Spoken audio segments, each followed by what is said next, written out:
आप सब लोगों को मेरा नमस्कार और वीडियो देखने के लिए दिल से धन्यवाद। तो आज का जो भजन है हमारे भोले बाबा का है। यदि ये भोले बाबा का भजन पसंद आता है तो लाइक, सब्सक्राइब और शेयर ज़रूर करें और कमेंट में लिखें कि हमारे भोले बाबा का ये भजन कैसा है। आप सब लोगों को वीडियो देखने के लिए दिल से धन्यवाद।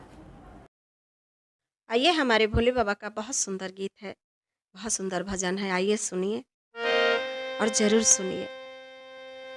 हरि हर सुगव के लाली लाली ठोरवा हो, लाली लाली ठोरवा बोलिया बोलिया बोलिया हो सुगाना हर हर महादेव। बोलिया बोलिया हो सुगाना हर हर महादेव।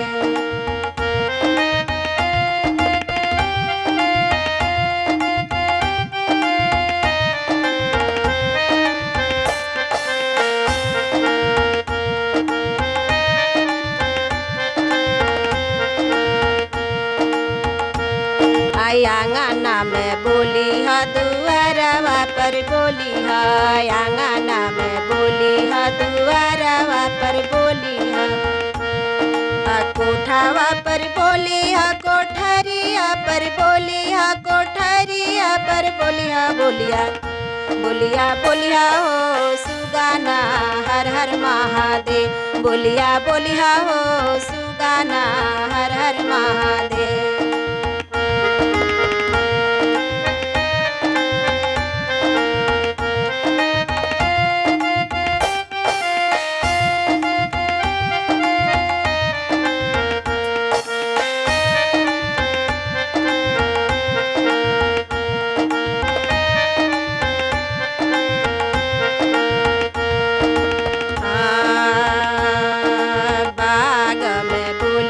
बगीचा में बोली हा, बाग में बोली हा, बगीचा में बोली हा, आमावा के डरिया पुलुइया पर बोली हा, पुलुइया पर बोली हा। बोलिया बोलिया बोली हा ये सुगाना हर हर महादेव। बोलिया बोली हा ये सुगाना हर हर महादेव।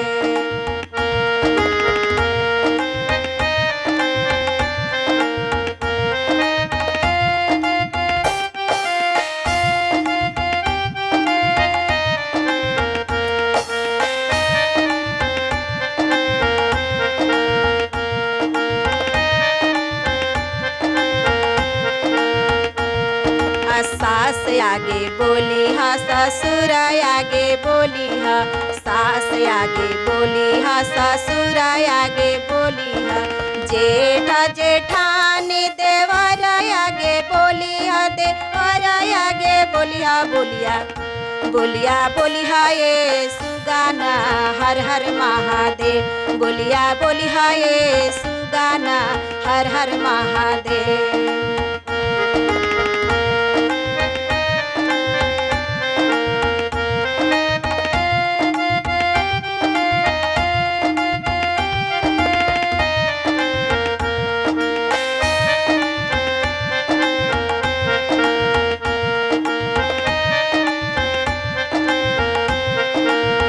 सेज पर बोली हा, से जरिया पर बोली हा, सेज पर बोली हा, से जरिया पर बोली हा, सैया जी के आगे हो भोरे भोरे बोली हा, भोरे भोरे बोली हा। बोलिया बोलिया बोली हा ये सुगाना हर हर महादेव। बोलिया बोली हा ये सुगाना हर हर महादेव।